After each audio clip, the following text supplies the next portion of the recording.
All those in attendance, please register actually, can we do it by roll call vote? Can you do a roll call vote, please?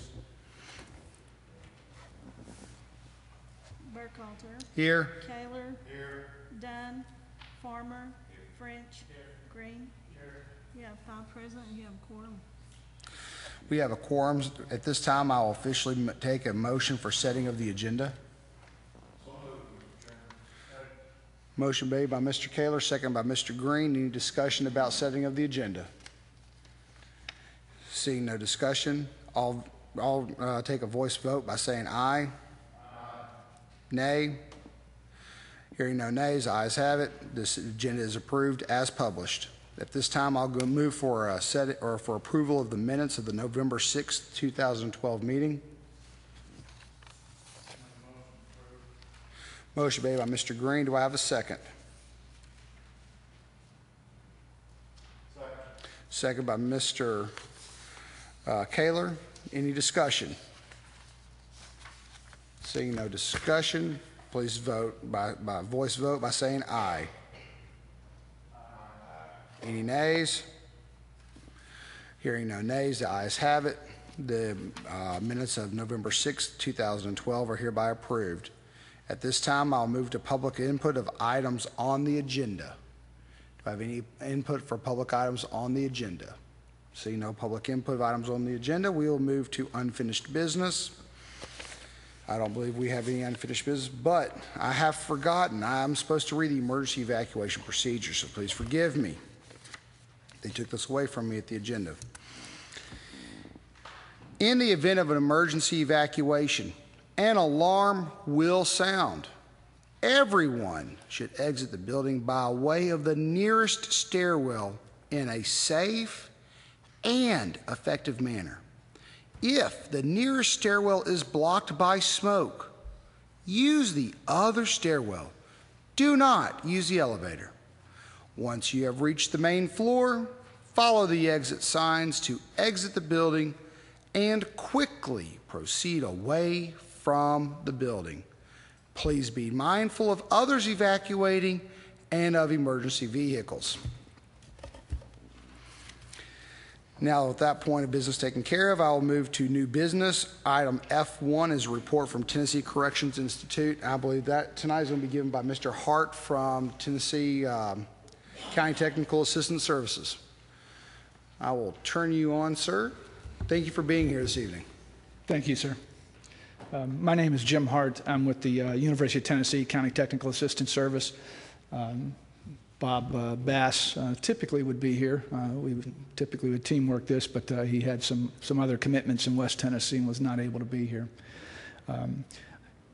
Going to go through a very brief PowerPoint presentation. I know that some of you are very much intimately familiar with your jail, and some of you may not be as familiar with others, but you all have a good understanding and a good feel for your facility, your local facility here. I had an opportunity to tour it this morning. Took some photographs, and I'll just comment on those very briefly, and then I pulled together just some basic data to share with you and then talk about the future. Some things to consider for as you move forward with the County Corrections Partnership.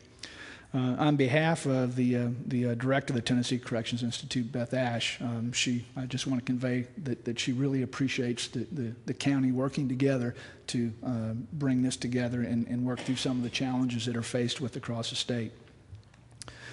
I had a discussion with Mr. Burkhalter about triple selling, that there was some discussion about triple selling housing areas inside a facility. Also had a discussion with the Deputy Director of Tennessee Corrections Institute, Lance Howell, this afternoon about the triple selling. I was trying to get a feel for what those discussions were. According to Mr. Howell, when the measurements were done, and I think this was a discussion that we had, Chief, today, there is sufficient space to triple cell or to add a third bunk in these cells. However, they don't meet the 35-foot criteria. And the 35 square foot per person criteria that would be required, that is essential, means that they would have to have out of cell time of in excess of 10 hours per day. That is one of the challenges that you're currently faced with, is that particularly in your maximum security areas, they're on a 23-hour, 1 hour out. So triple celling in those areas you would not be able to accomplish that. Even in your medium and minimum security or medium security housing areas where you have the two-man cells, to add a third cell in there, you still would not meet that criteria at this point in time, simply because you would not be able to achieve that 35 square feet per inmate, unencumbered square foot inside the housing area. Mr. Howell also pointed out that the measurements of the day rooms, if you were to increase those housing areas to triple celling, that the day room space would fall short on adequate square footage, as well as you would have to increase, each of those housing areas would have to increase by 1 shower in those areas. So I just wanted to briefly touch on the debate on the triple celling issue. Obviously, throughout the building, both in the two-man cells, the dormitory areas, you have inmates that are sleeping on mattresses on the floor, stacking bunks, or mattresses on top of stacking bunks throughout the facility. Typically a short-term fix that you would want to consider just to handle a short-term overflow. In this case, it's been, the status has been like this for a number of years. One of the things that we talked about today walking around is the true need for additional bed space, or is there also a need for support spaces within, or support infrastructure spaces within inside the facility? As you know, your jail has two pods, two main pods, a C pod and a D pod. This is one of the programs, or the only multi-purpose room in, I believe it was C pod, and there's another one similar to this in the D pod area. So you're limited on the availability of actual programming for religious services, educational services, self-help services, those type of things, but you're limited on space as far as support structures go for this facility. One of the other things I noticed, and this is the multi-purpose room over on the D pod side, is that your access to the visitation area goes through that multi-purpose room. So every hour when inmates are being moved to or from visitation, if there's a program going on, it's disruptive to that program. Additionally, every inmate within that pod has to be removed from the housing area and moved up those stairs to access that visitation area. And it's sort of an isolated area. Even though it's monitored by cameras, it is an isolated area. Chief French and I spoke about some of the technology that's available through video visitation, those type of things to reduce manpower, reduce inmate movement is probably, or is some of those solutions that might be addressed to look at this particular challenge. And that's just the visitation area on the inmate side. That single door on each, on the door in the back of the photograph there is where your attorney visits occur with inmates, and you have one of those on each pod as well. This is the only handicap accessible visitation area that you have in the facility to support both pods, all inmates, for the entire facility. Again, limited. And I'm not certain how much use this particular area gets, but I did note today that when we were in the infirmary area that you had about 12 inmates in the infirmary. Not certain what their level of handicap or if there's any type of handicap issues there, but the jail staff indicated that it's a pretty, an average number, somewhere between 10 to 15 inmates that are housed around the clock in that infirmary area. So it makes me wonder if just the two booths there, or the single area there, is sufficient to address your any handicap inmates or citizens coming to visit an inmate. Kitchen area, again, just sort of focusing on the support areas of the facility. This is your dry stores area in the facility, and you can see it's packed. In fact, they're using the loading dock area to store other materials that won't fit into the dry stores room. And just another photograph. kitchen area, spoke with the food service or the food service supervisor in the kitchen there, and asked her how her workload or how her operation regarding the equipment and the workload as the inmate population increases. And she indicated that as the population creeps up into the 550s, they have to sort of cook in shifts. In other words, they prepare a portion of the meal, pull it out, put it in hot containers, and then do the second round, and then in order to start serving. So even the food service equipment in this area is being taxed to be able to handle the inmate population that you've experienced over the last several years. I did not see this in operation, but this is the actual food serving line. And you can see in the far corner is various carts where juice containers and different serving implements go on, and then in the closest to us is where the actual trays are. But both inmates and the food service staff indicated that during meal service times, this area gets quite challenging and clustered because of just the volume of meals that they're trying to put out in a very limited area. Several people pointed this out to me. These two dumpsters are the only dumpsters for this facility. They indicate that they fill up about every day and a half.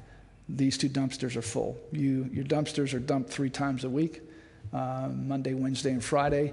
And so by the time that the trash service runs, they're overflowing. On weekends, it gets to the point where they have inmate work details go out and jump up and down on the area to pack it down. Plus, they bring the litter grant trailer out and park it right up alongside the food service area and pile it up with trash as well. It just can't handle the workload. I was the jail administrator previously at Hamilton County, 500-bed facility, and the large dumpster system that we had was probably 2.5 times the size of this with electronic compactors. It might be something the county might want to consider when you start looking at contracts for trash disposal in this facility. But this is one thing that several staff members pointed out that's an extreme challenge for them. Inmate storage. There's insufficient lockers, so they've gone to using the tubs to store inmate property. One of the comments that I asked about and heard was the misplacement of property on a regular basis because it's just sort of everywhere. And it's my understanding that there's some in the budget process to request additional storage lockers to sort of shore that particular challenge up. It would appear that there's sufficient space to increase the number of lockers that you have in that area that would handle your inmate population. So the challenges. You're crowded. You've been crowded for quite a few years. In the facility, as your facility is crowded, you know that it places more wear and tear in the building. Although I will have to say that I was very impressed with the building. It was quiet. It was clean. Didn't sense a whole lot of tension throughout the facility. However, the jail has made a change due to the crowding. They have gone on sort of a shift of letting inmates out of housing areas. And basically what they do is there's a couple hours in the morning where they let the lower levels out, then they lock them down, and then there's a couple hours where they let the upper tier out, and then they do the same thing in the afternoon. They've done this because of the number of inmates that are inside those housing areas. When they were all out, that there was quite a few scuffles between inmates, fights between inmates, where officers were having to respond and exposing them to potential injury as well.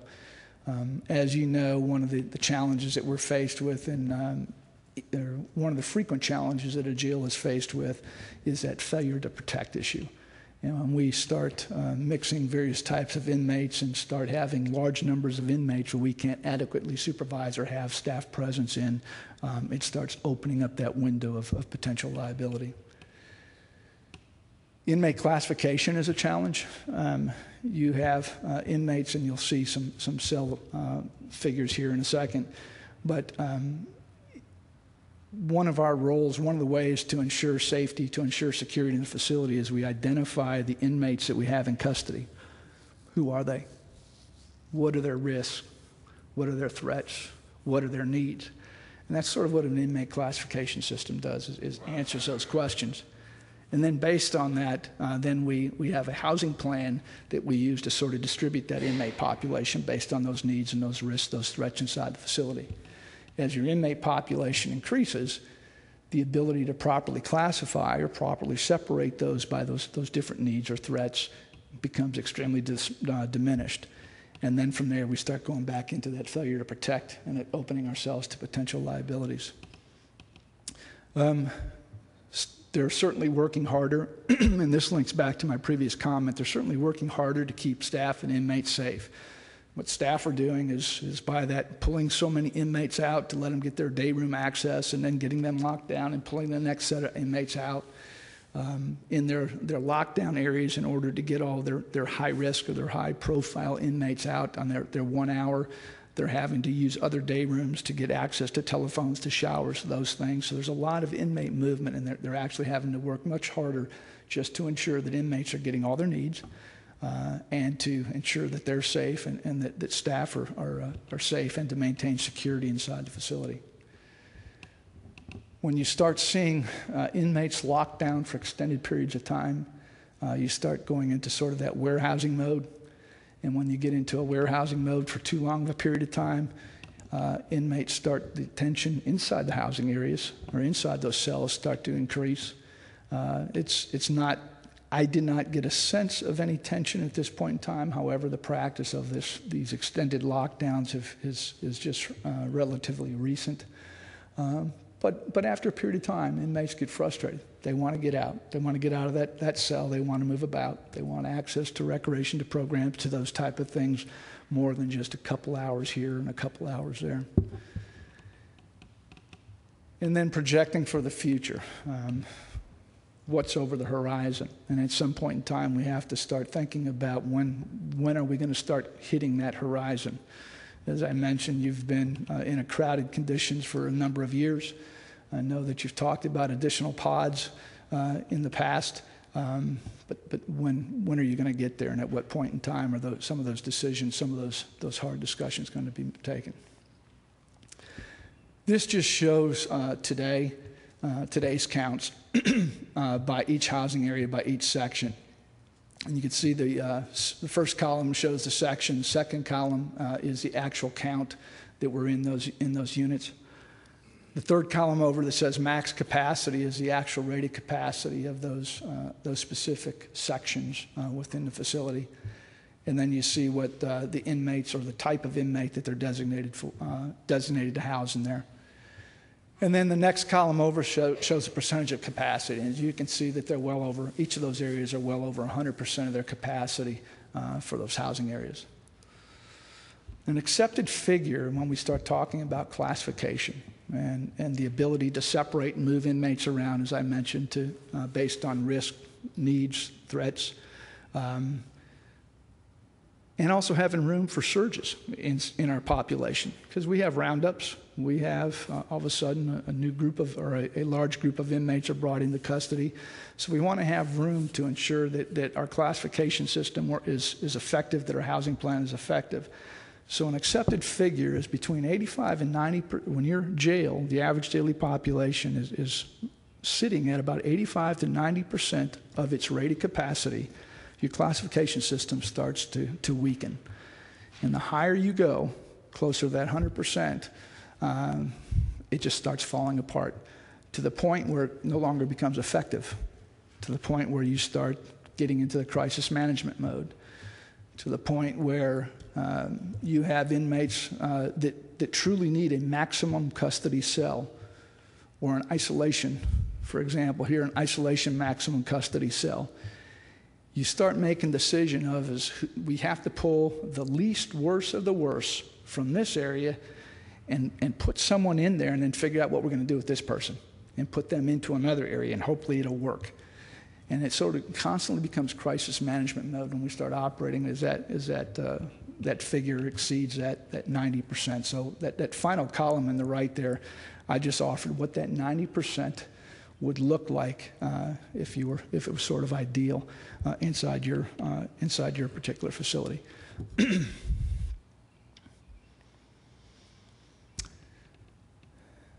Just looked at some real brief data. April 17th through the 23rd, a 7-day period. You had 111 inmates booked into the facility and 132 released. That's a good sign. You got more people leaving jail than you do having coming into custody. However, it's my understanding that average daily the daily population has had a slight dip here in just the recent past. That it hasn't been this low. But when we see more inmates being released, certainly our inmate population, our average daily population, starts declining. As we see the more inmates being booked, that population increases that we have inside your facility there. Took a look at the average daily population from March 1st through April 23rd. You had 552 average each day in custody.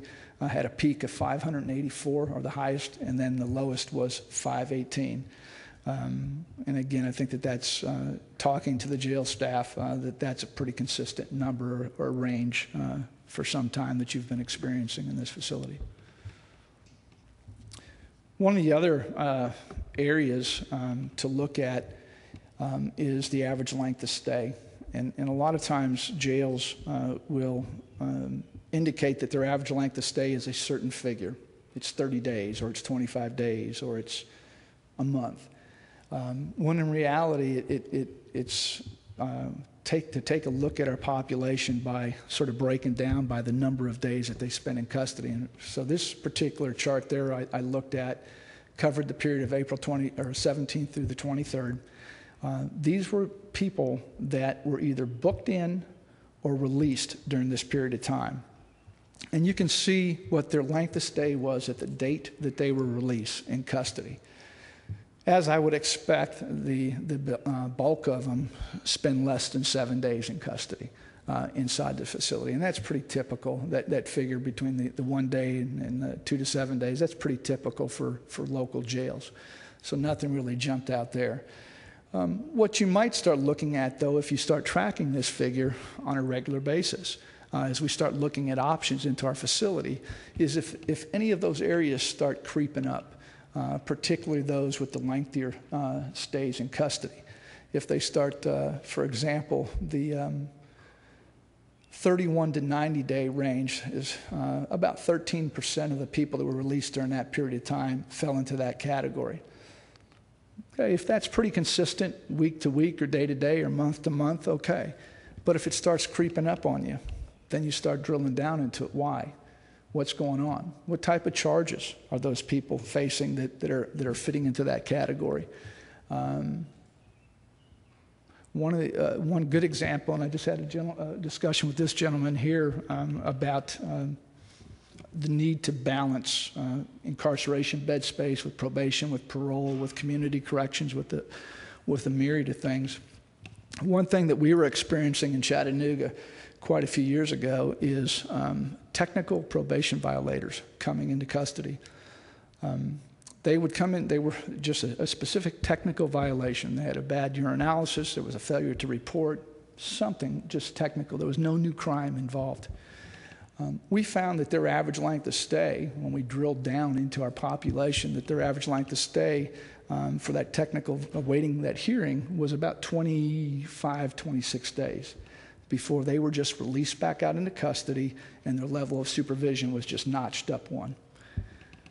So working with the courts, working with the clerks, the magistrates, we moved their that hearing date up by about 2 weeks. Drove their time down. The judges got their read my lips discussion. You see what's going to happen if you screw up again, you're going to get your jail time kind of stuff. But everybody got their point, and then we were able to reduce that length of stay for at least that category of inmates and bring down our inmate population, our average daily population to some degree. So again, this just sort of gives you one tool to start considering and to look at what can we do with what we have, and just start evaluating internally your own population. This is people by confinement status that were in custody today inside your facility. The largest portion of your population were pretrial felons. But one thing that I did notice is that you have a fairly significant population of federal inmates and Tennessee Department of Corrections inmates in custody. And this just gives you the breakdown by the total, as well as male and female in custody. I refer to those type of inmates as discretionary inmates. You choose to house those inmates. Now keep in mind, some federal inmates, or a certain percentage of those federal inmates, probably all of those state inmates were your inmates. They are from this county. They were arrested here and they're incarcerated here. But we choose to hold them until, for the federal inmates, until they're sentenced and then they're moved into another institution. We choose to hold those state inmates for as long as we can. And it certainly helps to maybe not cover the entire cost of incarceration, but it certainly helps in offsetting a lot of costs. And I'm sorry, Chief, I failed to ask what your cost per day for housing an inmate here was. But we look at that figure, and it was estimated to be for federal inmates about $1.8 million annually that is brought in, and for state inmates about $1.2 million annually. So one of the questions that you start thinking about is one of the things that you start thinking about as you start looking at your population, as you start making some decisions about new construction, or you start making decisions about if it's triple bunking, whatever it is, can we look at removing those discretionary inmates? Some of those discussions that have been had across the state by counties, sometimes the scale weighs to the negative. Absolutely not. We can't afford to lose that revenue that we're generating to help offset the operating expenses inside the facility. But those are one of the things that you certainly need to consider and need to have those discussions as you look at your inmate population. But even given that, removing those discretionary inmates, say all the federal inmates in a portion, and I typically advise counties that estimate about a third of those state inmates going away. The other 2/3 are waiting the cycle of waiting bed space in the Department of Corrections. But even taking those numbers away, you're still in a crowded situation in your facility. You really haven't answered, the ultimate question of getting your inmate population under that rated capacity.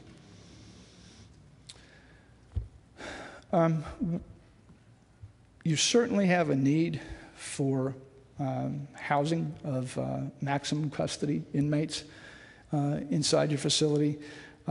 You're very limited in the special needs area, the single person cells. Those inmates that are demonstrating some very bizarre behavior, very violent behavior, those who just can't get along with others.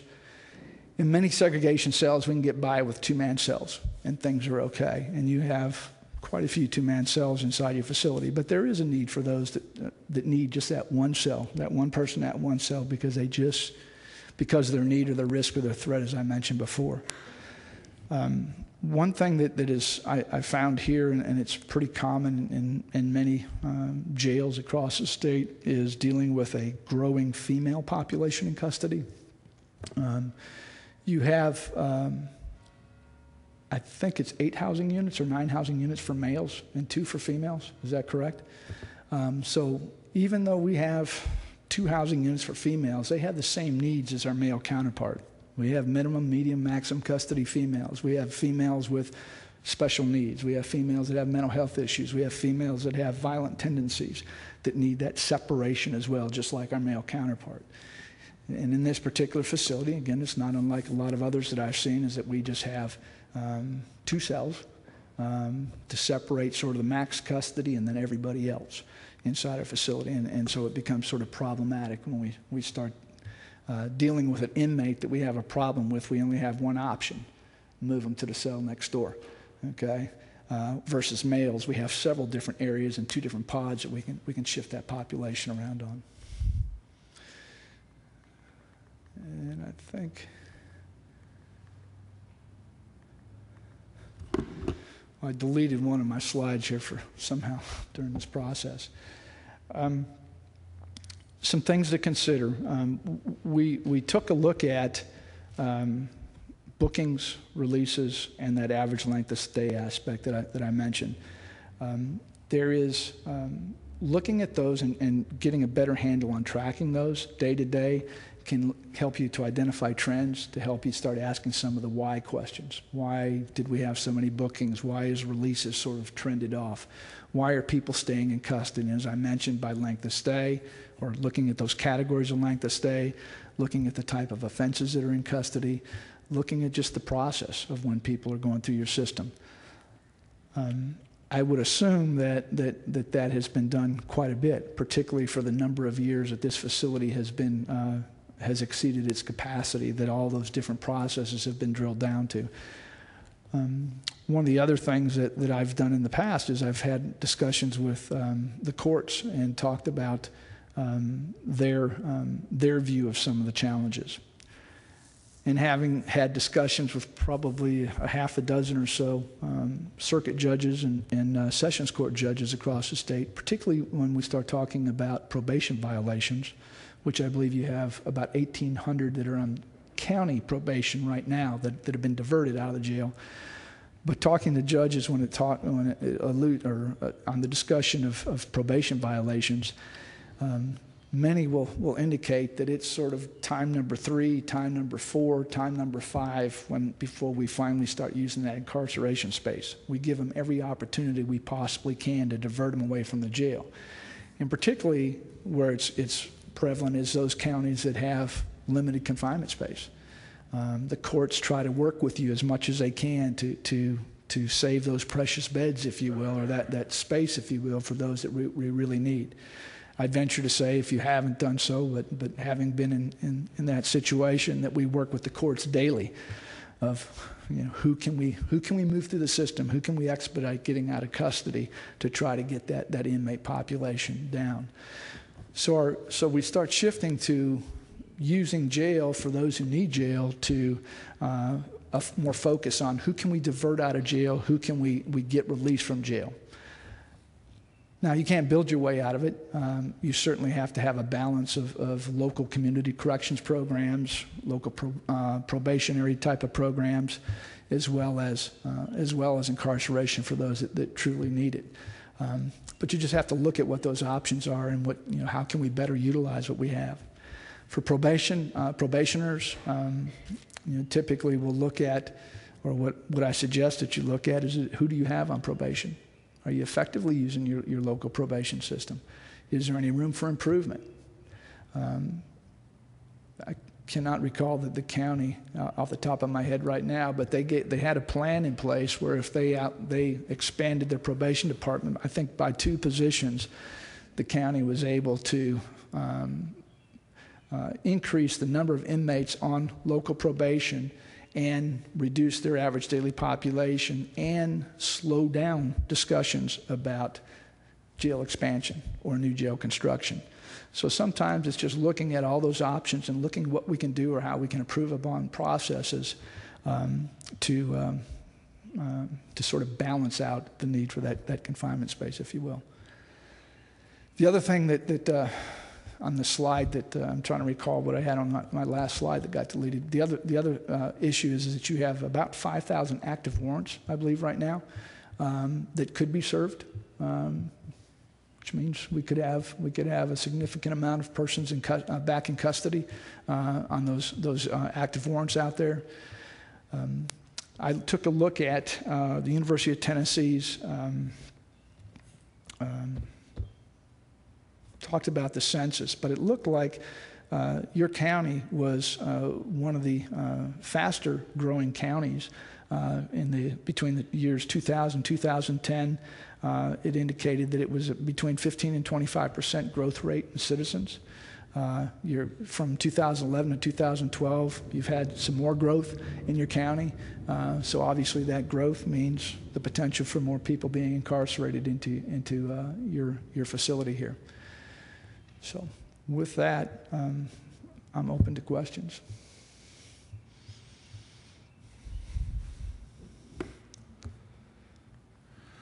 Thank you very much. Does anybody have any questions for Mr. Hart?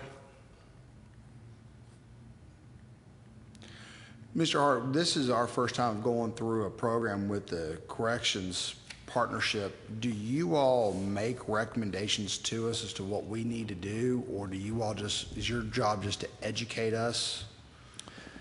Sort of both.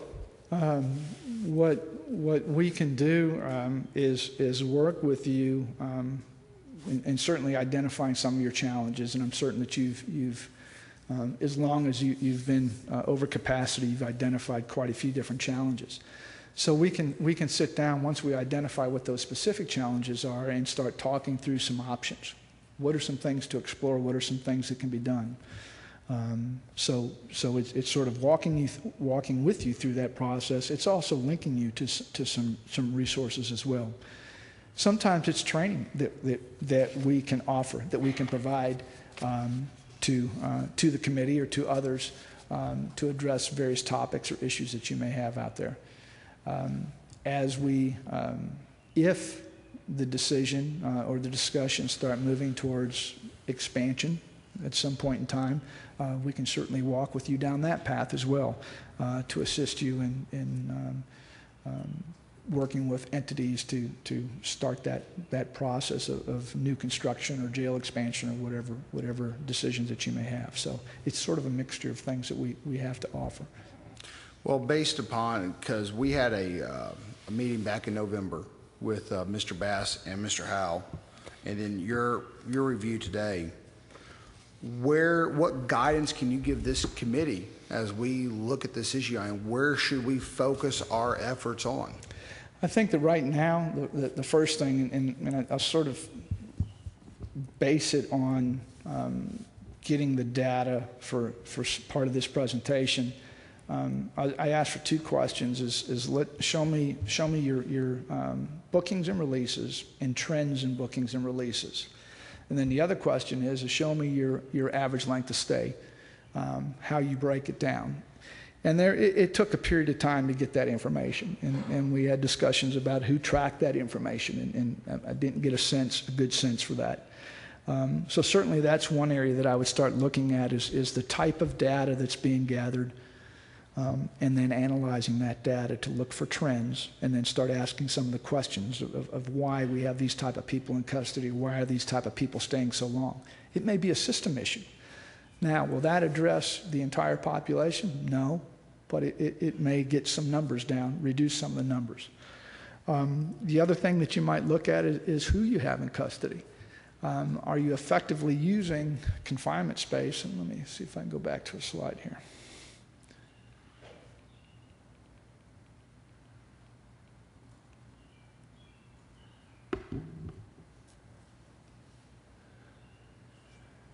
Looking at this one, looks by the sentence status or the custody status of the inmates. By tracking this and looking at this of who you have in custody, the fourth one column over it says sentenced, and it's actually sentence misdemeanor is what that column is.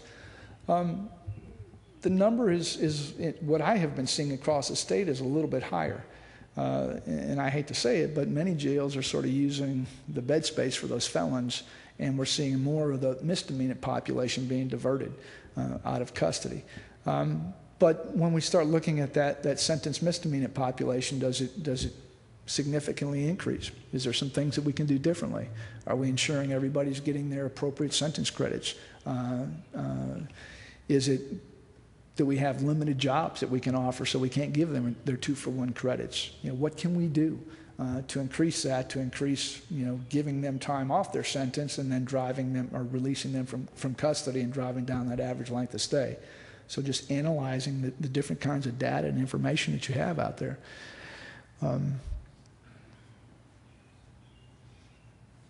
Those are just a couple of things right off the top that I would suggest that you start looking at. And again, that's just based on some of the discussions I had already today. And I don't mean to put you on the spot, but some of the issues that Mr. Howell had raised last November's meeting was increasing space. If I can summarize what you've said is, we don't have the ability, the way that our pods are configured, to properly increase bed space. Is that correct? That's my understanding. I did not measure the cell spaces or the day room spaces, but according to my discussion with Assistant Director Howell today, he indicated that there is sufficient space to meet the 25 square foot per inmate in the two-man cells to triple bunk them if they had more than 10 hours out of cell time. However, then you start looking at the day room area. There's not sufficient space in that day room to give the 35 square foot per inmate that's using that day room when we start moving all those people out. Okay. So, thank you. Anybody else have any more questions? If you can, I know that several years ago this issue came up and the commission voted down to expand the jail. Mm-hmm. And I know that we're looking at several different issues tonight. Can you tell us what the ramifications are to one, the sheriff, two, the county mayor, and three, this commission if we don't do anything?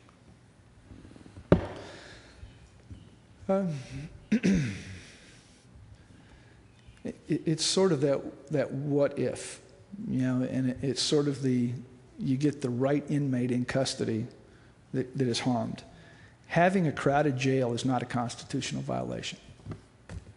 It's not a constitutional violation. When we start warehousing, when we start having increased violence, when we start having people harmed, when we start putting people at risk, and we start moving into those constitutional violations, that's where we start walking on that real soft ground, if you will.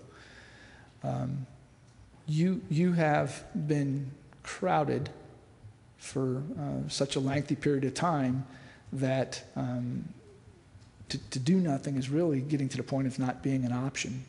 Something has to be done, reducing the population, getting rid of discretionary inmates, expanding by a pod, looking at a minimum security kind of setting, workhouse kind of setting, away from it, to look at some of those misdemeanor offenders. But I think to do nothing, it's a matter of time, particularly with the practice that has been put in place now of the entire facility being locked down for the majority of the day. As I said, it'll work for a while, but after a while, the inmate population will let you know they're not happy about it. And then that's where you're going to start encountering some problems. And when you say, now it's my understanding that you had discretionary prisoners as state and as TDEC or TDOC and federal. So we have the option of whether or not to keep any state prisoners here? I won't say that you don't have the option. I would say that at any given time, about a third, in my experience, is that when we really pressure the Department of Corrections to say, we need some relief, we can lose about a third of those inmates. Might even be more. There's county jails across the state that does have bed space, that are open to taking those state inmates to generate that revenue. So there are those options there. Federal inmates, on the other hand, are truly a discretionary inmate. We choose to house those inside our facility. If we were to get rid of our discretionary inmates, would our jail still be overcrowded today? Yes. So even if we get rid of the discretionary inmates and we lose $3 million annually, we still have an overcrowded We still have problem. to address the crowding issue, yes, sir. Okay, thank you. Any question, Mr. Vineyard? I have one question for you, sir. Do we have enough room in our budget to remove $3 million out of our revenue? No. Does anybody have any questions for Mr. Hart? Mr. Farmer, let me. Yes, sir, Mr. Hart, would you mind going back to the previous slide? That one. Okay. If I understood you correctly, the sentenced, which would be misdemeanor, and Yes, sir. pretrial misdemeanor, those would obviously be the locations we would be best served to look at, if at all possible, to decrease. I'll move up. In looking at this, you're sentenced, which would be misdemeanors and pretrial misdemeanors. If there were a possibility of decreasing numbers, that would be your recommendation, the two locations we look at attempting to decrease. I would look at your population across the board to see who's in custody, but my comments initially were just directed at the sentence component, the sentence, not necessarily the pretrial misdemeanors, but the inmates that are in a sentence misdemeanor status.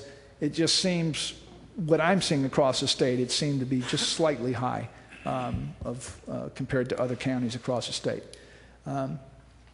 To look at that population to see if there's some other alternatives to deal with those folks. Might not be. And I did not drill down specifically in the type of offenses, how many local probation violators those are.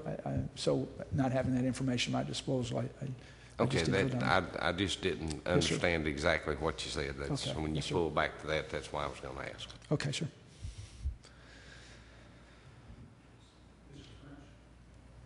Mr. Hart, based on your obviously experience in corrections, how do we stack up with the county probation compared to other counties our size per se? As far as, I mean, I think we got between 18 and 1900 people, and I think our judiciary is doing a great job, you know, helping us out. But how do we stack up?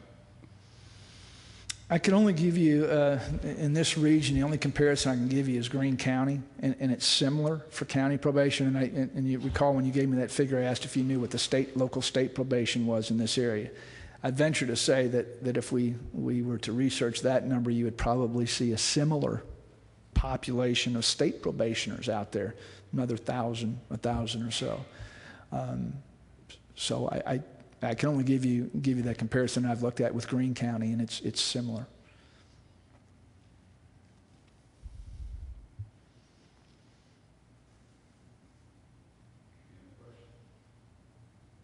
Anybody else have any other questions for Mr. Hart before I let him off the podium and sit down?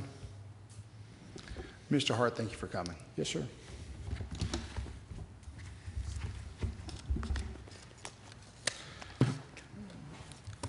The second item on the agenda that I had placed was the setting of recommendations and feasibility studies. Earlier, one of our earlier meetings, we had talked about how we very well could have a long-term and a short-term, kind of like a short-term, intermediate, and a long-term plan as we go forward to alleviate the problems. I had met with a company that does ankle bracelet monitoring and asked them to come tonight just to give us a brief discussion about how those types of probation work. I know that our county does it through the probation office, but to see how an outside agency would work in conjunction with our courts. So Andy, if you can come forward, introduce yourself, and just tell us briefly about the monitoring that your company and other companies like you can do to relieve the jail population. And let me turn you on. Thank you, Chairman. My name is Andy Baggenstoss, and I'm the president of Tennessee Recovery and Monitoring. At your request, I'm certainly here tonight and prepared to give you a brief discussion as to what products that we provide at Tennessee Recovery and Monitoring. After listening to Mr. Hart, certainly there's a number of items that he spoke to that I think our company can speak to as well. I think that our company can offer Blount County and counties like yourselves that are dealing with overcrowding issues a solution to address jail overcrowding while not increasing taxes and while maintaining public safety. I think the very first thing we need to talk about is the products that we offer. We offer three different products. The very first one is a Scram X monitor. This is an alcohol monitor that detects drinking events. We also offer a drug patch, which is a 24-hour, 7-day-a-week continual monitoring of usage. In addition to a global positioning system, which is a GPS unit provided by OmniLink. Certainly on the GPS tracking device, what we can do there is we can have inclusion zones as well as exclusion zones. We can see where an individual currently is, as well as where that individual has gone from or to over the course of time. These are the three products. I think to speak a little bit to what Mr. Hart was stating a few moments ago as far as the type of offenses, when we talk in terms of domestic violence charges or DUI or second offense DUI, juvenile delinquency, house arrest, there's going to be a certain portion of your population that are there in your jail today that meet that requirement or criteria that have offended in those areas. I think in working or partnering with you all, as well as dealing with the judges and also the district attorney's office when it comes to sentencing, I think if we can enter into a partnership there, we can utilize these three products with either county probation or a service provider like ourselves, and I think help eliminate some of the overcrowding issue. I'm not sure that we're ever going to be able to do it all. I'm not sure that there is an end-all, be-all means. I certainly believe that Tennessee Recovery and Monitoring can provide instantaneous relief as we have a number of monitors and installers in the area, and we can put those on. A couple of things that I would like to, that I put in your package tonight. One is that a document from Knox County. Knox County currently has a pretrial program over there. I have personally been in conversation with Todd Cook, who runs that program there, the pretrial program. He is a Scram X provider, just as I am a Scram X provider. I purchased the territory of Blount County, as well as some surrounding counties as well. The Scram X, the wonderful thing that we see in Knox County is the recidivism rate. When an individual has this monitor on the ankle, they generally do not reoffend, therefore they do not end up back in jail. I think that when we can take an individual out of jail and we can keep them out of jail, that helps with your overcrowding issue and problem. I think also if we can help deter that individual from continued use, we can also allow them some accountability from this ankle monitor being placed on their ankle. It's a friendly daily reminder. If I drink or if I offend, I will be detected. And if we can have some accountability, that's the first step in recovery. If we can aid these people in the recovery and help them, hopefully it changes their life, which is a true success story. Hopefully they don't end up back in jail. And from an immediate standpoint, we relieve the overcrowding while not having to discuss immediately necessarily issues of increasing jail space by virtue of building or constructing a new pod.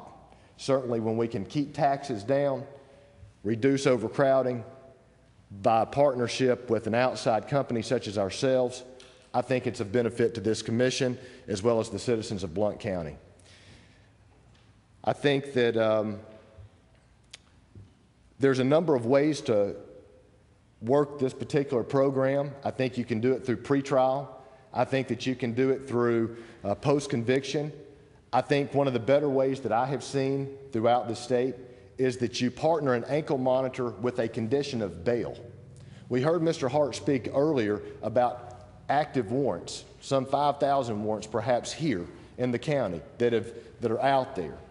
If we have an individual on an ankle monitor and they violate on a Friday night, all we can do as a probation company is go to that judge on Monday morning and say that there's been a violation that has occurred, Your Honor. At that point in time, the judge at that point issues a capias, and then that's a burden back on the sheriff's department. It's a burden in the regard that the sheriff's department now has to take officers away from protecting the citizens out to pick up a new violation. If you, in fact, put this ankle monitor, and let's call it marry the ankle monitor as a condition of bail to a bail bondsman, it's their responsibility at that point, and they too have the authority to arrest under 4011-137 that they can pick up that individual at any time. That helps the sheriff's department. That helps the taxpayers and public safety. So, in brief, that's what I would tell you, Chairman, is that our company, Tennessee Recovery and Monitoring, offers 3 products. Each of those 3 products can be utilized in a number of different areas. I'll be happy to speak to more specific questions if you all have any at this time. A couple of other notations just kind of in closing. Scram-X has never had a false positive. If we have an ankle monitor on an individual, how many crimes have been committed while they're either on drugs or on alcohol? If we can keep them or deter them from being on alcohol or using illegal drugs, perhaps we can reduce the crime rate.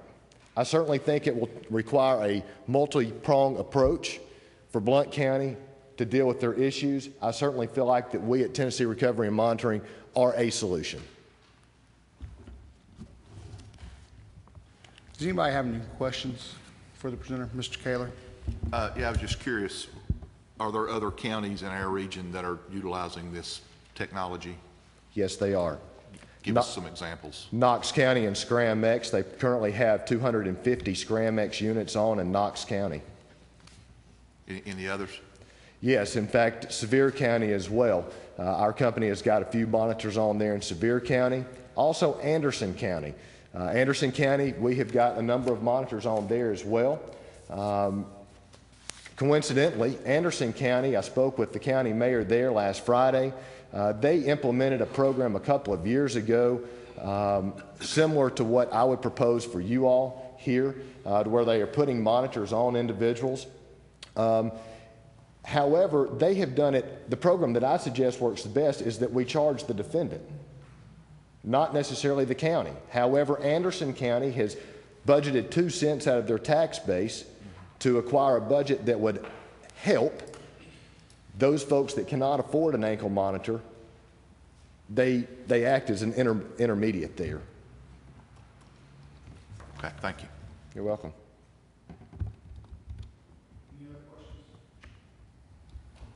Randy? How does your business model work? The business model is simple. Yeah, how do you get paid? $10 a day by the defendant. Okay. And their ability to pay, is that why Anderson County has what you were describing in the event someone's indigent and can't pay? Is that? That is correct. Okay. However, speaking to the business model question, our company will allow 10 to 20%, depending on the size and the numbers, of free monitoring for those individuals that are indigent. We recognize that economy is tight, it's slow. Not everyone has the funds to purchase a monitor on a daily basis. We will allow for up to 20% indigency program there on our monitor. So if we have 10 units out, we're going to allow 2 of those to be put on for free, and we'll monitor for free. Certainly Anderson County has said, well, there's more than just 20 out there, more than just 10. There's more than just 2 or 4 indigent folks out there. In that case, we recognize that $50 a day to keep them incarcerated plus the liability of medical will supplement, and maybe we work out a sliding scale depending upon their job, what kind of occupation they have. But that's a transaction between your company and The county. The county. Okay. Yes, sir.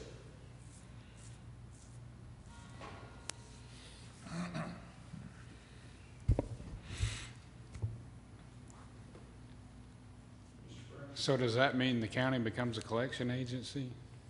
No, it can be. I'm going to initially answer no. To those folks that can afford to pay, they're absolutely not collecting. However, if they don't pay, absolutely, you've got to collect somehow. And accounts receivable certainly is an issue in any business.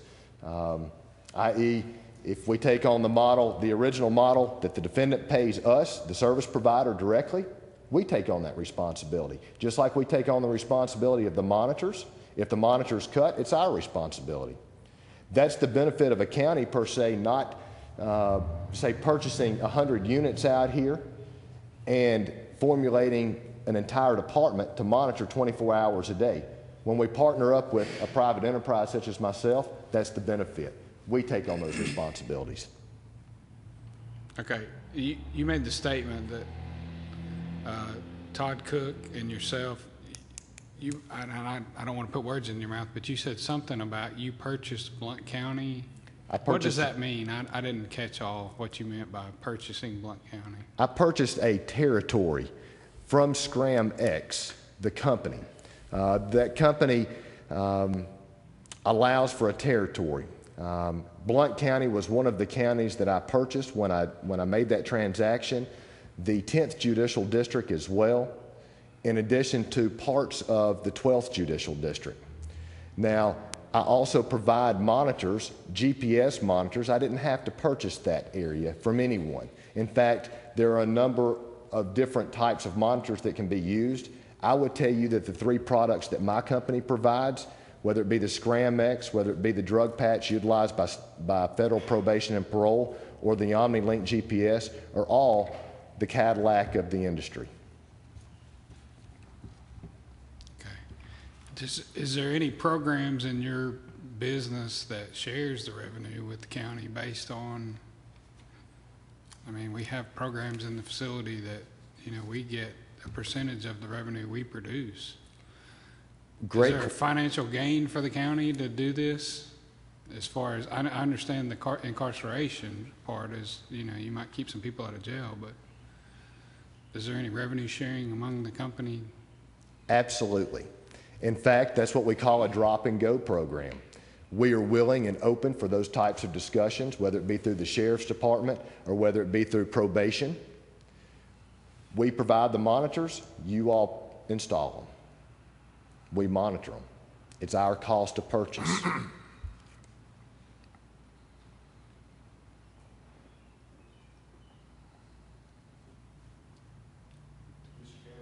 One more question.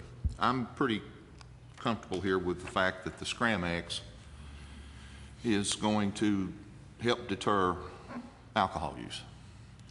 And I can follow that the farm check is going to curtail drug use. Let's talk about domestic violence. If we have got a person in an OmniLink GPS, tell me how that works. I mean, the ankle bracelet is not going to keep that person from returning and repeating his or her domestic violence actions. So how does that work? They violate the space. You all determine that, hey, they're within a certain area of this residence. Tell me what happens, what's the process that allows law enforcement to be able to intercede into that particular situation? In the packet that I provided tonight, there is a protocol for violations for our company and what happens in the event that an individual, we receive as a company an alert, meaning an individual perhaps is violated in the instance of a domestic violence case. When that occurs, if it is not a condition of bail, then all we can do as a service provider is go to the judge on Monday morning and let the court know that a violation has occurred. However, if it is a condition of bail, the bail bond company has the responsibility at that time as well as the authority to go and arrest immediately. Now, as to the GPS, it is accurate to 3 to 4 meters. When an individual goes into an exclusion zone or they have left an inclusion zone, we get those alerts on our iPhones immediately. And at that juncture, we have a protocol. The very first thing we do is pick up a phone and call the individual and say, what's going on? Where are you? What's happening? We see if they will verify for us exactly what we are seeing on the computer. Okay. So you all operate like a security system monitoring station, Yes, similar sir. to that? Okay. I guess I'm not, I'm good with the curtailing the alcohol and the drug use, but violent crimes, I have a problem with that, simply because wearing an ankle bracelet is not punishment for a violent crime, in my opinion. I'm not sure that it is. I think what the ankle monitor does is it alerts those folks that are monitoring, and it will detect a violation. Right. It is not going to keep an individual, if they so make up their mind to commit a crime. That's my point. They're still going to commit that crime. Right. However, if in the juncture, and we talk to defense lawyers sometimes. Tomorrow I meet with the 10th Judicial Bar Association, some defense lawyers down there. In some instances, we have an individual that claims that another individual is coming to their home every Friday night and whipping them or beating them up. Mm-hmm. And in fact, some of those instances, it's not necessarily true. So if that individual has a monitor on, we can then prove that that individual, in fact, was not there. Another great example, in Coffee County, there was a murder there that took place, and it made the papers in Nashville, Tennessee. And in fact, the individual was a sex offender. It did not keep that individual from committing the crime. What it did do, though, is verify that he was the individual that did do the crime. And I think that can also, when talking about public safety, I think certainly that speaks to that and that verification. Okay, thank you, I appreciate it. Absolutely. One last one. I hope I didn't misunderstand you. Are you providing the service to Knox County, or do you just have the same equipment? I have the same equipment, and that service is provided through the Sheriff's Department, and that is done with the oversight of Todd Cook, who runs the pretrial program there. Basically, Knox County and the Sheriff's Department, Sheriff Jones did the exact same thing that I did. They went to ScramX and says, we recognize your unit as being a premier unit. We would like to integrate that into what we do in our judicial system here. And they purchased that area of Knox County. If I wanted to go to Knox County, ScramX would not allow me to do business in Knox County. Okay. Thank you. You're welcome. Thank you.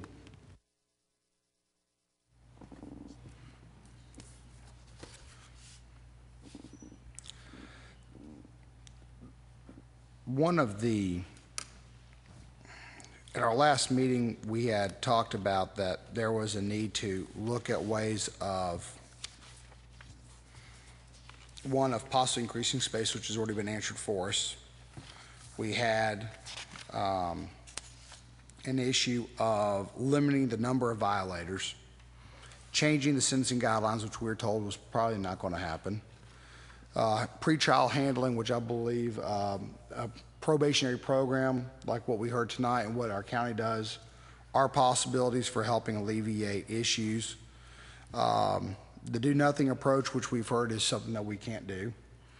Number 6 on that list was a regional jailhouse workhouse issue, which we have not discussed at this meeting, but it was presented earlier. And then number 7, which was given to us at the last meeting, was drafting, was looking at possible drafting standards that were to come out for square footage, and that's already been answered as well. So as a discussion, where we are now then is, from what I heard in summary, is even if we were to remove the federal and the state prisoners, we're still overcrowded. Even if we were to enter into probationary programs, that's going to require more expenditures to either hire additional probation officers, so that way we can monitor, because I don't think that our 4 or 5 probation officers can monitor another 1,800 people.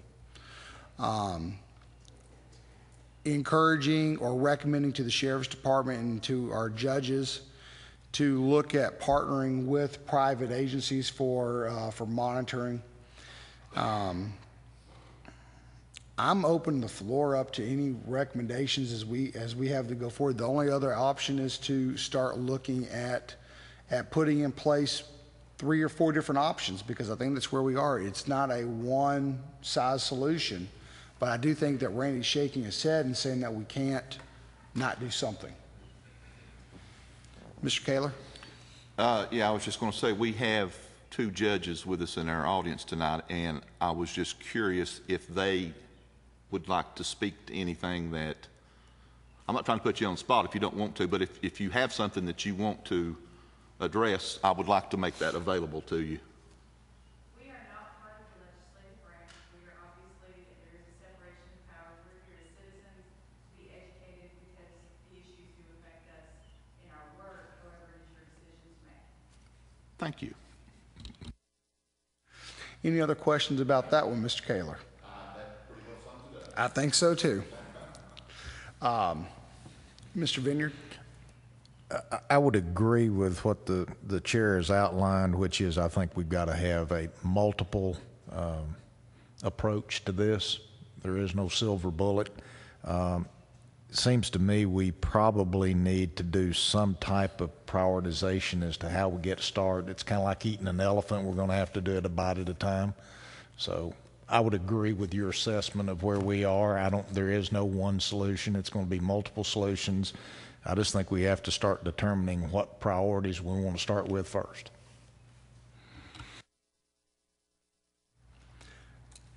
I believe that where we are right now is we have another review coming up sometime between now and the end of September, where we have to show some type of measurable progress to TCI that we are doing something to alleviate our problem. So I would like to recommend, one is I guess the question would be is what type of, if we were to enter into either increasing probation staff or partnering with companies such as ScramX, what type of a population reduction could we have in the jail if we were to do that? Then we could pin a number if we know how much probation is going to cost for an additional officer to have in probation. We at least can start putting some numbers together to look at the cost effect of that. According to what Andy told us tonight, that his program wouldn't cost the county anything. Is that correct? So we would need to take a look at that. I know that in regard to looking at numbers for the expansion of the jail, we would have cost estimates that would come in as to how large would we need to build to expand the facility. Mr. Hart, did you ever have an opportunity to look at the numbers as to what we would need to look at our jail expansion over the next 10 years? If we were to actually have to go forward and build an additional pod or two, at what level we need to look at to satisfy, so we're not dealing with this issue another 3 years? No, sir. Quick answer is no, sir. But that would be another part of this process is to evaluate those numbers and look at what those projections would be. I did not do that. When in May is available? And you said you wanted to meet again on May the 20th? Yes.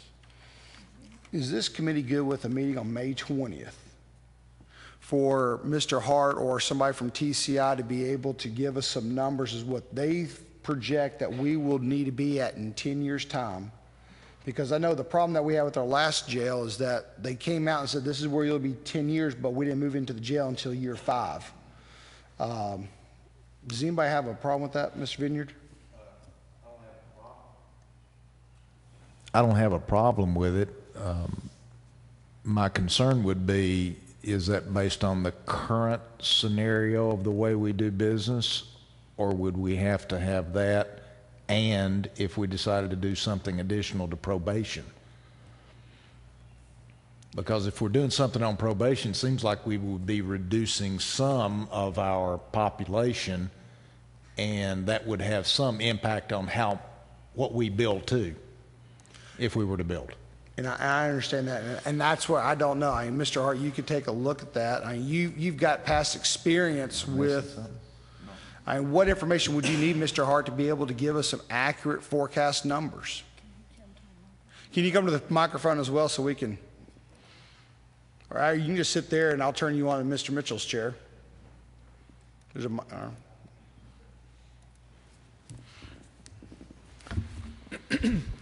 Well, first off, going out 10 years is sort of like a crystal ball. Even going out a year to some degree is trying to look into a crystal ball. But you can certainly take a look at some basic, what your history has been in custody. You can look at bookings and releases, those average length of stay issues. and then start looking at the type of inmates that you've had in custody by different types of charge categories to give you some, and to look at your local community numbers to start giving you some basic projections of where you could go, where you could be a year, 5, 10 years out into the future. Certainly the point that was just made, and I do not know who made it, adjustments to processes, to changes in the system could make that waiver. Changes to the law can make that waiver.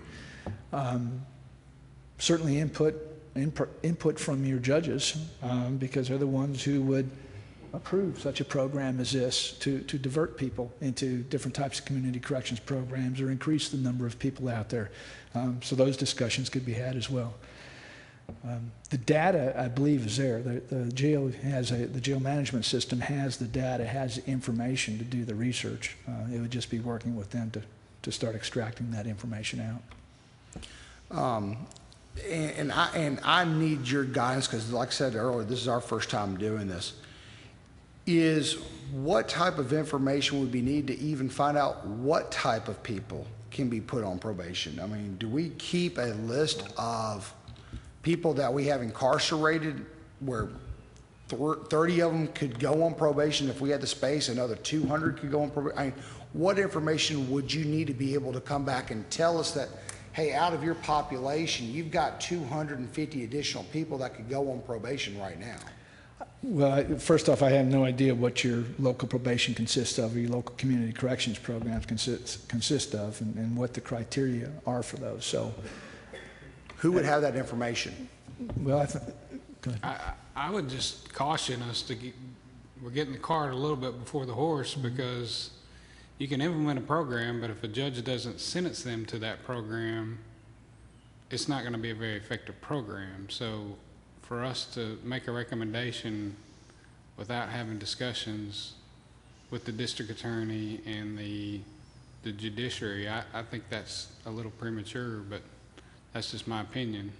Well, is it premature to at least find out what a number is as to what we could have as? But I don't think you can find that out in the population in the correction facility, because I think every inmate is different. Every circumstance is different,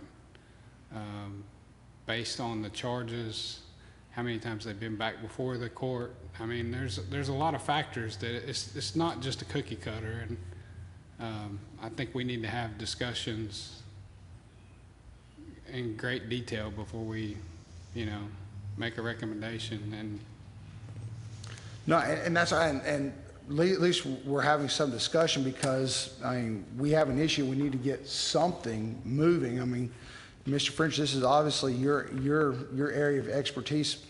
Mr. Hart is with CTAS, so we take everything CTAS says with great. I can't even come up with a good word right now. I'm tongue-tied, but I guess the thing is, we have an issue. We need to solve it. We need to start working on it.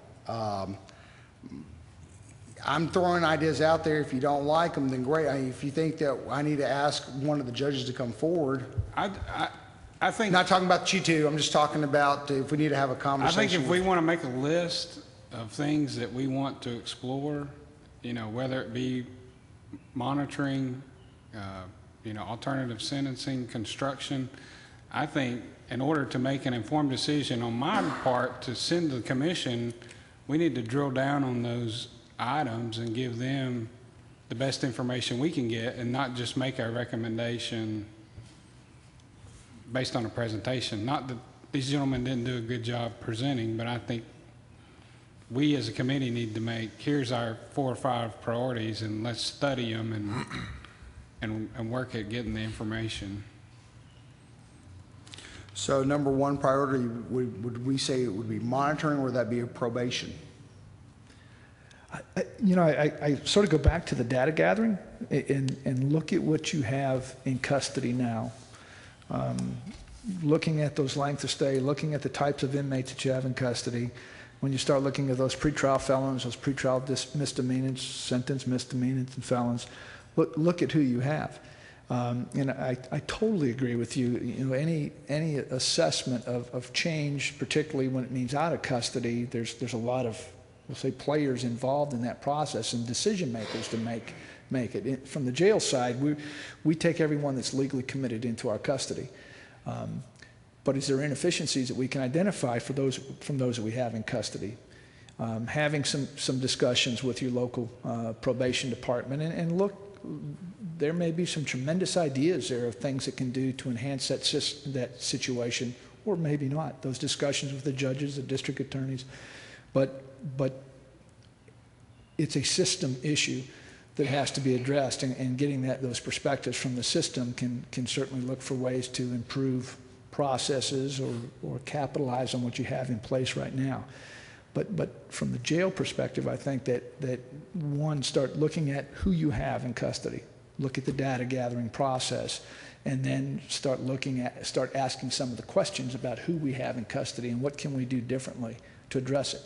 And maybe it's as simple as that we have, and I'm just going to do very basic here, maybe we have 50 sentence misdemeanors in custody, but we only have 10 jobs that we can work them in, or programs that they can be involved in, and the other 40 are not getting those sentence credits because there's not a whole lot we can do with them at this point in time. So what can we do as far as giving them those behavioral credits or those work credits to reduce that length of stay in custody? That's just one piece of quite a few puzzles. So my perspective would be to start looking at the data that you have in the jail to evaluate who you have, and then start building some questions from there. And do you have a problem working with Mr. French on making sure you get the data that you need to be able to? Not a problem at all, no sir. Yeah, he's got all the data for the jail, so.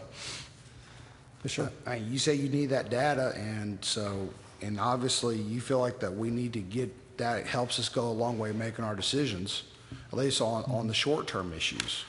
Yes, sir. Mr. Farmer, all right, Mr. Kaler? Permission to ask Mr. Hart a couple of questions. By all means. I don't mean to change gears on us, but while we have someone of his expertise, I've just got a couple of questions. Some months ago, when we in the infancy of this committee, we talked about the fact that during the original construction of the current jail, that provisions were made to add an additional pod. Would you agree with that? Yes, they showed me the location. What concern, and that's kind of what I've been thinking about is, okay, well, it's been pre-engineered, so costs may not be as great as one would expect starting from scratch. But after watching your presentation tonight and looking at some of your slides and some of your comments, it tells me that we have infrastructure problems that they're inadequate now. As far as the kitchen size, as far as the areas that you talked about where they could have their programming. And I'm just curious if another pod is going to worsen those issues as far as our infrastructure that's currently there. Well, I'm not an architect and I'm not an engineer, well, but I think that you know the system. But evaluating, and let's just look at the kitchen, for example. By looking at the space that you have for the kitchen, looking at different type of equipment, repositioning of equipment, just reutilizing that area can possibly save you from having to build a new kitchen or further expand a kitchen. I don't know that off the top of my head. Certainly, the lack of multi-purpose rooms are somewhat of a challenge. If you added another pod, you would add I would assume part of that design would be similar to the pods that you have and would add another multi-purpose room. It's still somewhat challenging with the numbers that you have. I think that your property area is in good shape to expand to the inmate population that you have now. There's also different configurations in that property room that you can do, going from lockers to garment bags that gives you more space. So there's some things that you can do internally to address that infrastructure. But I wasn't as concerned about expansion of your facility because you're already there as far as the numbers that you've been housing as it related to that infrastructure. Some of the technology issues as far as kiosks, as far as video or internet visitation can certainly address some of those space needs that you have for the visitation aspect. Okay, thank you.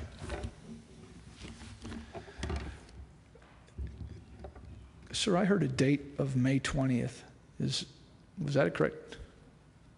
Yes, Mr. Hart, that's the date that we've got available to have the next meeting at 5:30 in this room is on May 20th. I will say that neither Bob Bass or I are available the 20th through the 22nd. That is the annual jail issues conference in Nashville that we're both actively involved in.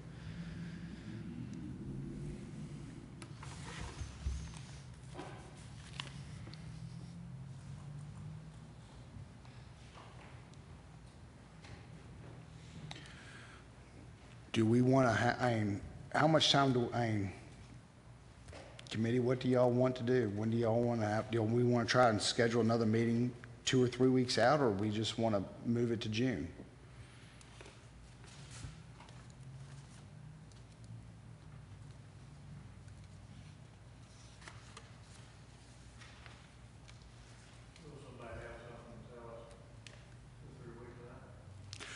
I don't know how quickly Mr. French and Mr. Hart could get their data together for Mr. Hart to be able to start looking at possible projections and help us understand the data better.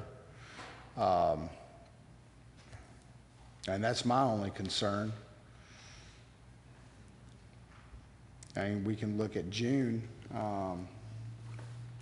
We can look at the first Monday in June on June 3rd. Actually, I won't be here for that one. No, I'll be back in town. We could do Monday, June 3rd. Is that good for you all? Mr. French? Mr. Hart, would June 3rd work for you? No?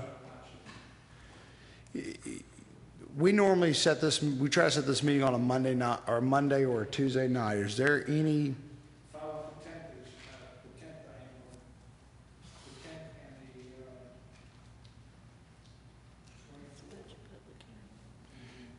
You could do June 24th. June 24th. I believe we'll set up for June 24th then. Mr. Chairman? Yes, Ms. French. I'd like to, if you all recall, on August the 7th, I gave a extensive data sheet to the committee based on the population for the last 10 years and the growth and all the different categories of classification, pretrial, felons, and I'm not sure, other than what we have in this document, that Mr. Hart will need. I don't know. I'm sure he can take a look at it, and two of y'all, and if he needs anything more than that, that'd at least be a starting point. I just know from where he said that he didn't have that information, so, and I'd completely forgotten you giving that to us back in August. Is there anything that we would like anybody else to look at over the next 2 months before we come back on June 24th? Mr. Green? Thank you, sir. What I'd like to know sometime in this program is how Knox County, Sevier County, and these other counties, this monitoring program works. Really like to know from the Sheriff's Department, I guess, in the judicial system, is it working for them?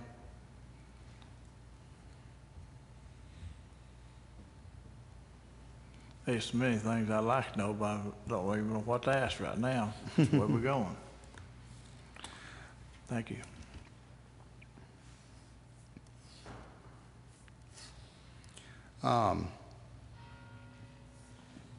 One of the other issues that I had been presented with was there is a group out of Nashville that builds jails and then leases them back to the counties, to where if we chose as a committee to have to expand the jail pod, they'd actually come in, build it, work with the Sheriff's Department on designing it, but they would actually build it and would own it, and we'd enter into a capital lease with them over a 15, 20, or 25-year time period. would you like for them to come and to present as an alternative to a traditional bond issue on jail expansion? What do you think? I mean, would y'all like to hear from them? I'm asking as a committee. I'd like to hear what Mr. Vineyard has to say. I certainly don't have any problem hearing what anybody's proposal is. Just for what it's worth, a capital lease is going to be viewed pretty much the same way on our financial statements as bonded indebtedness. Okay. But I certainly am not opposed to considering any option right now. Okay.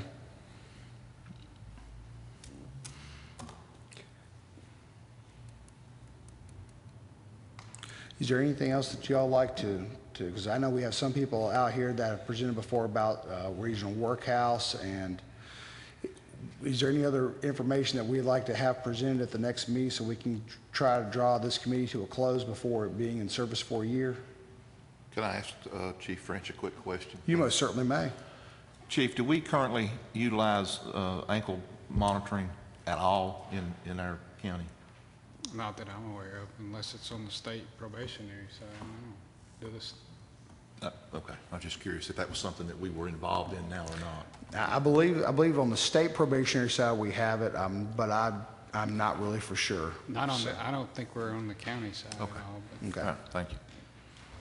Would y'all like for me to have the probation, Blount County probation, come to the next meeting to talk to us about some of these issues with probation?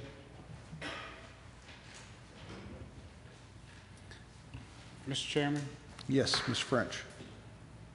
I guess I'm trying to get my bearings on, you read a list of options earlier, I think. That was a list that had been given to us by that had been given to me by TCI of what they said traditionally people look at when they're facing with jail overcrowding. The number one item that people first look at is increasing space. And I guess my question, obviously, after we have that list, is it not our due diligence as a committee to put factual figures to those items that we present to the commission, to have them choose or not to choose to do whatever that list is? I think that one of the things that might be easier for this committee to possibly look at is presenting to, yes, the answer to your question is we need to give them factual information to make, so they can make an informed decision. Now, one of the things that we don't have to do is we don't have to solve the entire problem at one time. I believe we can make to them several recommendations as we choose upon a program. If we feel like that the next meeting that we want the county to go forward with increasing monitoring, implementing ankle monitoring or something like that, we can go and make that recommendation to the full commission, present that to the full commission, and we can still keep this committee going if we feel like there are other issues that we need to continue to look at and to address. I don't feel like we have to have everything solved in order to make a presentation. So I don't know if that answers your question or not. So Mr. our French. approach is we're going to go one issue at a time with the commission instead of having several options. How do you all want to go? My viewpoint would be, I think we need to have something that if we can have something short term, even if we were to have to increase space, that's a 3-year project. I feel like that we need to give the commission some short term solutions as well, because even if we were to decide today to fund and build a jail, we're looking 3 years out before that's even complete. I guess from a jail administrative standpoint, though, if we were able to make a recommendation for a monitoring system and it alleviated 50 people out of our correction facility, we're 50 people less, but we're still overcrowded. So, I didn't know how we were supposed to approach the package of presenting to the commission. That's my question is, are we looking at how to alleviate the overcrowded? Are we going to take it step by step in this committee being for the next 2 or 3 years working on this? My viewpoint was to first come up with a solution to help alleviate. We might not be able to solve it within 3 months, but if we can start putting in place programs to alleviate, that at least helps the people that are working in the jail, that helps with us not being in constant overcrowd, or not as severe of an overcrowding situation. Hopefully we'll reduce the tensions down. And I believe if we present the commission with one recommendation that's an all or nothing, that might not solve everything, whereas if we at least bring one solution at a time to where they can just chew on one at a time to start whittling down the problem, eventually we'll have the thing solved. But then again, I'm only one of 6 people on this committee, so I would like the committee to give some input as to how they'd like for this to proceed.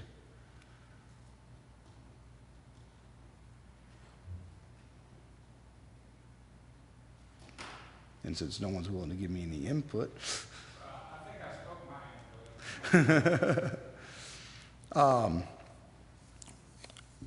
But I believe that, Mr. French, that what we have is we need to give the commission some recommendations that they can help guide the jail, the sheriff's office, and give some recommendations to our judges as to where we would like to see some things go to help alleviate some problems. Because I think in your situation, do we want it to be fixed? Yes, but can we at least start putting in place some programs to help alleviate would go a long way. Unless y'all don't want any alleviation. No, obviously we want alleviation. We want to alleviate the problem. So, and I think that I'm just afraid that the time lapse of one program, after we get it implemented and look at the next program, we're going to be back to where we were after the first program started. I don't think it's. I just think, time is of the essence to make decisions or presentations. Obviously, we don't make that decision. Some of you all do, but. And I guess maybe this is where what I was thinking of is that if we come up with next month's meeting and we decide that we want to go forward, we hear from probation, we hear from how other sheriff's departments are working with the ankle monitoring, and we decide we want to go forward with that recommendation, but we don't have a full grasp yet of what a pod would cost, how much additional space we need, that we should go ahead and make that recommendation for the ankle bracelets, get that into play, and then the following month we could look at if we need to increases. I wasn't thinking about another year down the road. It might be another month or so, but if we break up the recommendations, I would hate for us to wait 4 months to make another recommendation. I'd much rather, if we come up with a solution next month, fine, we submit it next month. That recommendation is up there. It can be discussed for the full commission, and then we can still handle what other issues we saw remain. Does that answer?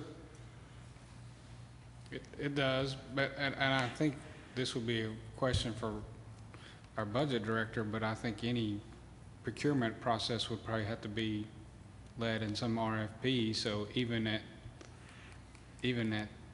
by the next meeting, we're going to have a lag period if we decide as a committee to do X, Y, or Z. So. Okay.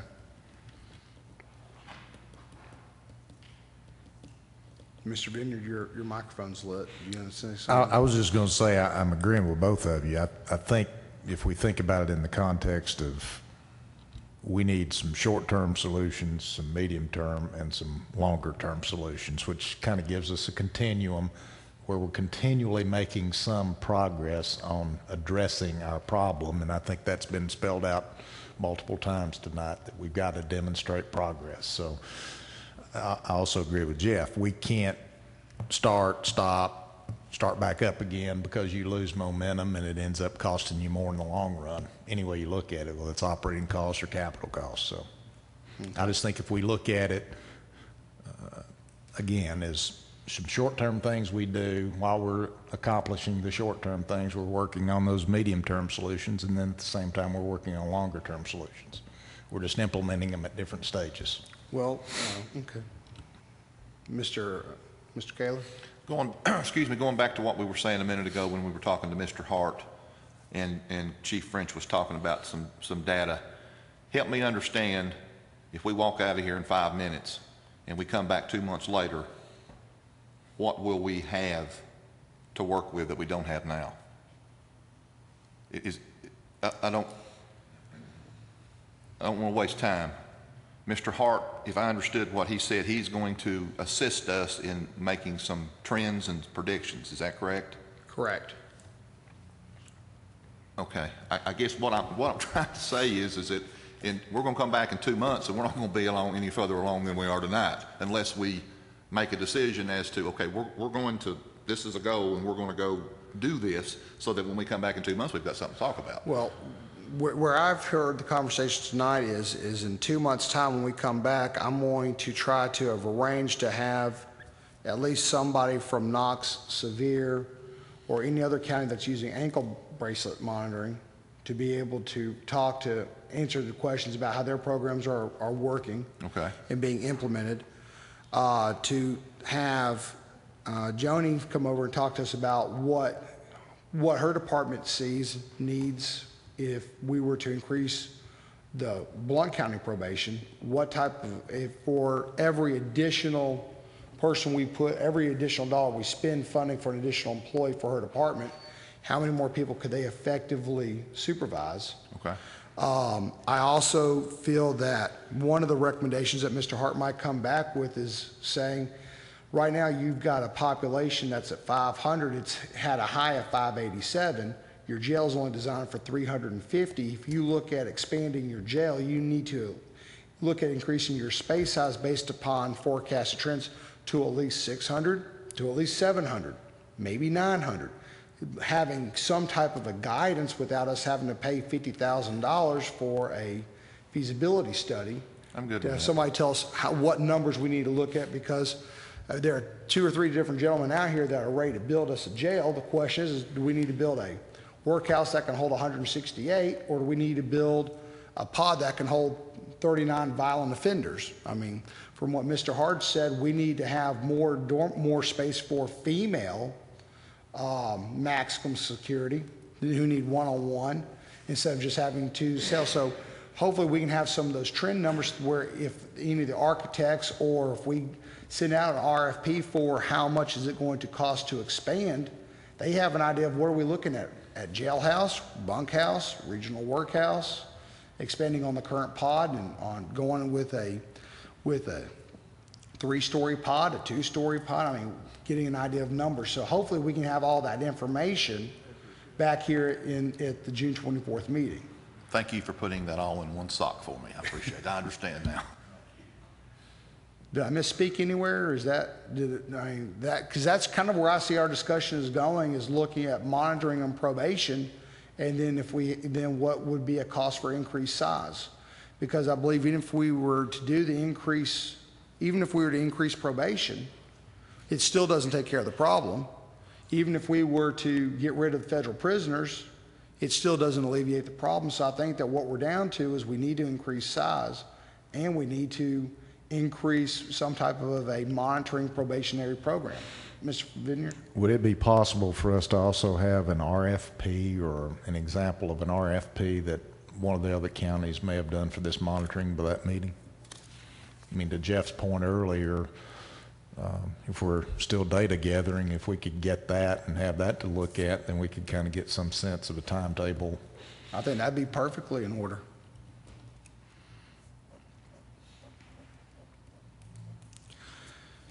Anybody else have any recommendations or things they want to make sure we cover in our June 24th meeting?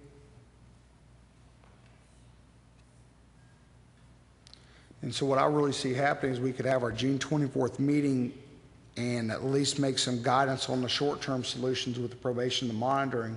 And then the only thing that'd leave left on the table would be whether or not we wanted to increase our jail size. If I remember correctly, at one of our earlier meetings about workhouses being a potential solution, if I recall, Anderson County and Sevier County both had workhouses, or if we're going to have somebody there from those communities, could they speak to us about the operation of those? I certainly kill can. 2 birds with 1 stone. I maybe? believe it was Sevier County that has a couple of workhouses So I will Okay. reach out to them and see what we can find out.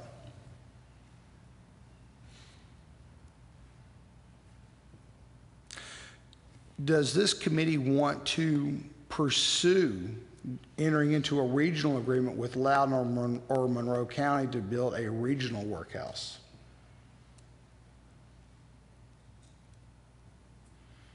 Okay, I'm going to take that one off the list then.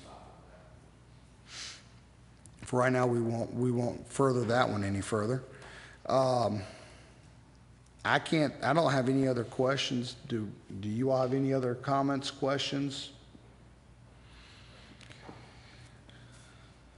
And the next meeting's been set for June 24th